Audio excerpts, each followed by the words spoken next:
नमस्कार।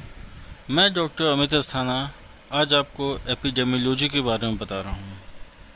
What is epidemiology? It is a basic science of preventive and social medicine.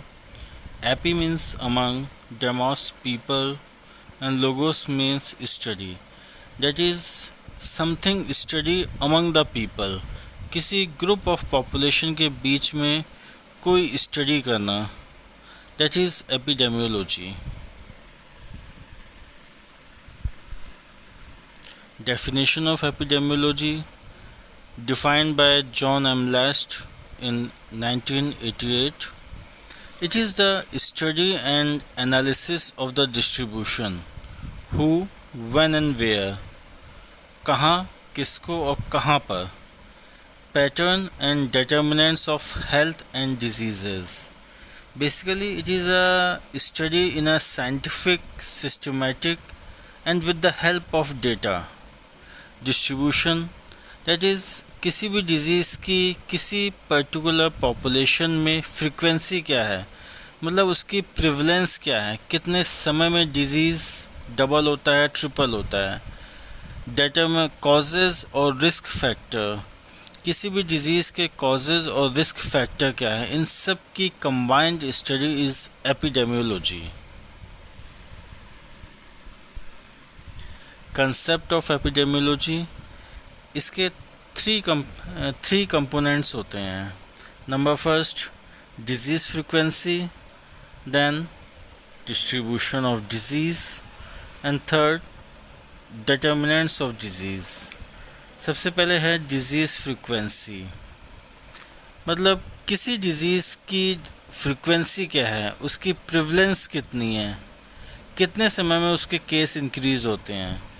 For example, आजकल कोविड-19 चल रहा है, तो इंडिया का डिज़ीज़ पैटर्न ये था कि पहले 15 दिन में केस डबल हो रहे थे, अब 10 दिन में केस डबल हो रहे हैं. तो that shows the disease frequency. या फिर डेथ रेशो कितना है कोविड-19 में, मतलब प्रिवलेंस रेट क्या है, इंसिडेंस रेट क्या है. बेसिकली डिजीज़ फ्रीक्वेंसी रेट्स और रेशोज़ में डिस्क्राइब करी जाती है.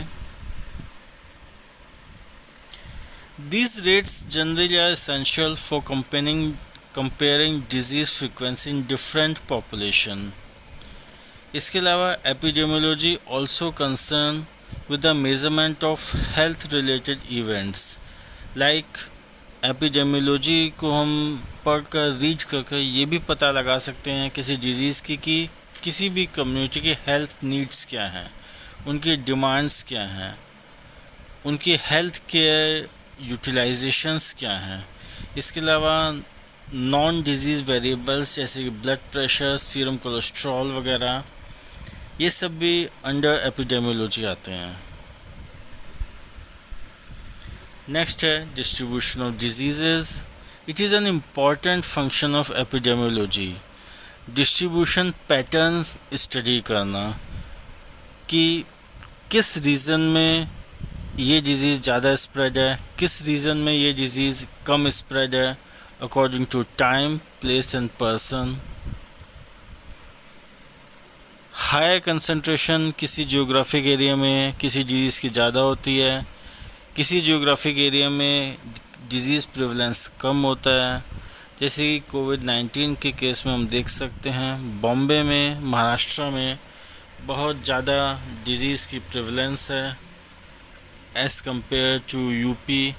दिल्ली में बहुत ज़्यादा है as compare to MP and Rajasthan.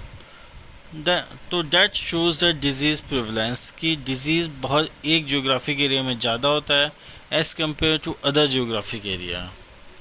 Then determinants of disease. Determinants disease के होते हैं जैसे कि कॉजेज़ या रिस्क फैक्टर्स क्या हैं. सपोज़ कोविड-19 के केसेस में हम देख लें, कौन से पर्सन ज़्यादा मोस्ट प्रोन है कोविड-19 के लिए. नेचुरली इसमें एज रिलेटेड फैक्टर्स आते हैं, जैसे कि कोविड-19 में old age persons, more than 70 years के पर्सन्स ज़्यादा प्रोन हैं. तो that is the age related factors. What are the aims of epidemiology? to describe the distribution and magnitude of health and diseases in human population, to identify etiological factors or risk factor in the pathogenesis of disease, and third, to provide the data that is essential for planning, implementation and evaluation of service for the prevention, control and treatment of disease. Uses of epidemiology: rise and fall of disease in the population, community diagnosis, planning and evaluation, evaluation of individual risk and chances, completing the natural history of disease, searching for causes and risk factors. Number first, study historically the rise and fall of disease in the population. Generally community में health और disease pattern कैसा है? कोई disease कोई short duration के लिए आता है, कोई डिजीज़ लॉन्ग पीरियड के लिए आता है। एपिडेमियोलॉजी के अंतर्गत हम सभी चीज़ें स्टडी कर सकते हैं कि उस डिजीज़ का प्रोफाइल क्या है, ह्यूमन पॉपुलेशन वो में कितने समय तक रहता है। इसके अलावा by this study we can make useful projections in future. भविष्य में उस डिज़ीज़ को हम कैसे रोक सकते हैं, उसकी रोकथाम के क्या उपाय होते हैं। By this all we can study with the help of epidemiology. Next है community diagnosis. Community in terms of mortality and morbidity. कितना कम्युनिटी कोई डिज़ीज़ किसी कम्युनिटी को किस रेशो में हार्म करता है, उसको नुकसान पहुंचाता है, उसकी मोर्टेलिटी और मॉर्बिडिटी क्या है। Mortality that is the death rate, morbidity is the rate of disease in A population.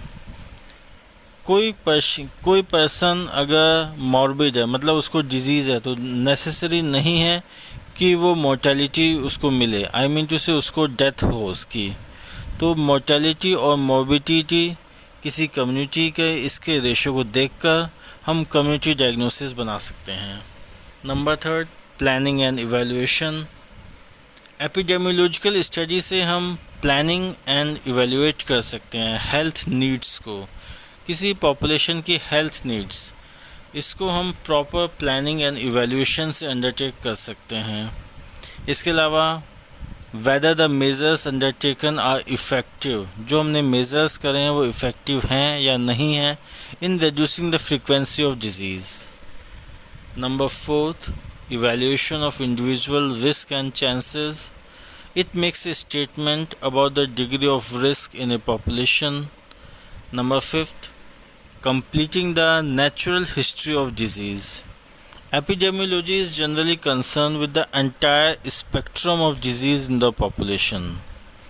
Generally जो environmental factors होते हैं, इसके अलावा जो host का पैटर्न होता है, जो community related पैटर्न होते हैं, इसको स्टडी कर हम पूरे डिज़ीज़ का पैटर्न देख सकते हैं कि क्या क्या हमारी रिक्वायरमेंट है। इन फ्यूचर हमें क्या क्या हेल्थ पॉलिसीज़ बनानी पड़ेंगी किसी भी एपिडेमिक को रोकने के लिए। Thank you.